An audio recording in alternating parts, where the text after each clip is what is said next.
एक भाई हम जो रोज लड़ते हैं, दूसरा भाई मर रहा है, मर जाने दो धूप में, मेरे को आराम चाहिए। अगर अपनी अपनी जिम्मेदारियों पर आदमी खरा उतर जाए, शिकायतें खत्म हो जाएगी, उस जिंदगी में आनंद हो जाएगा। मैंने कई छोटे छोटे परिवारों को देखा है बिखरते हुए, और मैंने कई आलिशान परिवार यानी 50-100 लोग मेंबर हों जिसमें उस परिवार को फलते फूलते देखा है।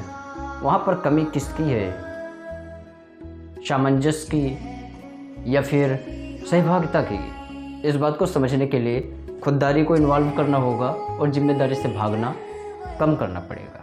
सिर्फ अपने लिए जीना कुत्ते बिल्ली भी जानते हैं, उनका क्या है, वो भी बच्चे पैदा कर देते, छोड़ देते। लेकिन इंसान एक ऐसा उच्च प्राणी है जो सहभागिता, सामंजस्य और प्रेम का प्रतीक है। जब कोई परिवार बिखरता है तो शायद वो खुशियों की तलाश में बिखरता है कि अगर मैं यहाँ से निकल जाऊँ तो शायद मुझे खुशियाँ मिल जाएंगी। लेकिन याद रखिए, तसल्ली भागने से नहीं मिलती, तसल्ली सामंजस्य बिठाने से मिलती है। और अगर आज आप नहीं बिठा पा रहे हो तो कल भी नहीं बिठा पा रहे हो। आज भाइयों से नहीं बनती, कल बेटे से नहीं बनेगी, परसों पटीदारों से नहीं बनेगी, और आपका हाल वही होगा कि जैसे मृग भागता है पूरे वन में और असली महक उसकी नाभि में होती है। कुछ पंक्तियां हैं आज जिसमें भरत जी का प्रेम, राम जी की उदारता और भरत जी का वो बिलखना राम जी के लिए सब कुछ इन्वॉल्व होगा।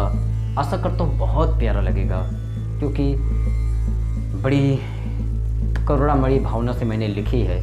उम्मीद करूँगा कि आप लोग इसे शेयर और चैनल को सब्सक्राइब भी कर सकते हैं। अगर नहीं भी करते कोई बात नहीं, आपकी मर्जी है, मैं आदर करता हूँ। स्टार्ट करते हैं। कि लग गई है नज़र हमारे प्रेम को गुरुवर, कि लग गई है नज़र हमारे प्रेम को गुरुवर, मेरे राम गए वन में सेवक को राज्य मिला गुरुवर।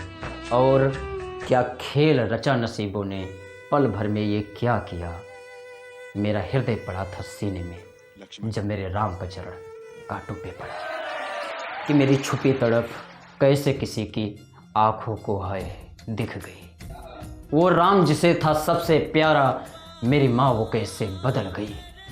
मेरे प्राण मुझसे छीन कर मेरा राज कैसे उसे बन पड़ा, मेरा हृदय पड़ा था सीने में जब मेरे राम का चरण कांटों पे पड़ा। मेरे कलंक की मुझे परवाह नहीं, इन काली रातों में मेरे भैया जाने कैसे होंगे। मेरे लक्ष्मण सुकुमार हैं अभी, मेरी सीता मैया कैसी होंगी।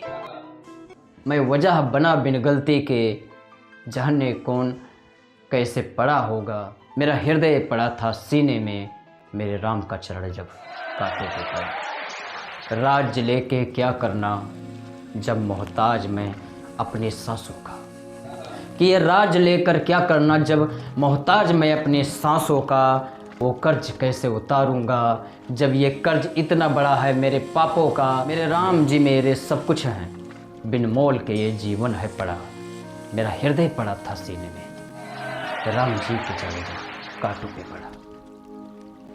इस राज का मैं अब क्या करूं, मेरे राजा राम अब दूर है मुझसे, मैं अपनी आंखों से उन्हें कैसे देखूं जब ये कलंक के आगे मजबूर है। उनके सीने से अब मैं कैसे लगूंगा, अच्छा होगा रहूंगा चरणों में पड़ा, मेरा हृदय पड़ा था सीने में मेरे राम जी का चरण जब कांटों पे पड़ा। मेरा भ्रात प्रेम अब कलंकित है, मेरा त्याग अब चुभता है मुझको। मेरी दुनिया अधूरी लगती है, ये राज भी फीका लगता मुझको। मैं अब जाऊं सर के बल भी चलकर, उतर न पाएगा मेरा कर्जा इतना बड़ा, मेरा हृदय पड़ा था सीने में मेरे राम जी के चरण जब कांटों पे पड़ा। अब लास्ट में एक मैसेज है आप लोगों के लिए, और हो सकता है त्रुटियाँ आएँ बिकॉज हमने कोई लिखा नहीं है, 2 लाइन लिखी थी, अब जो बोल रहा हूँ खुद से बोल रहा हूँ।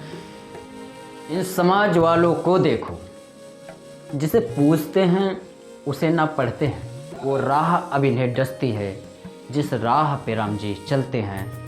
एक दूजे को नीचे गिराकर उनको खुशियाँ मिलती है बहुत बड़ा, मेरा हृदय पड़ा था सीने में मेरे राम जी के चरण जब कांटों पे पड़ा।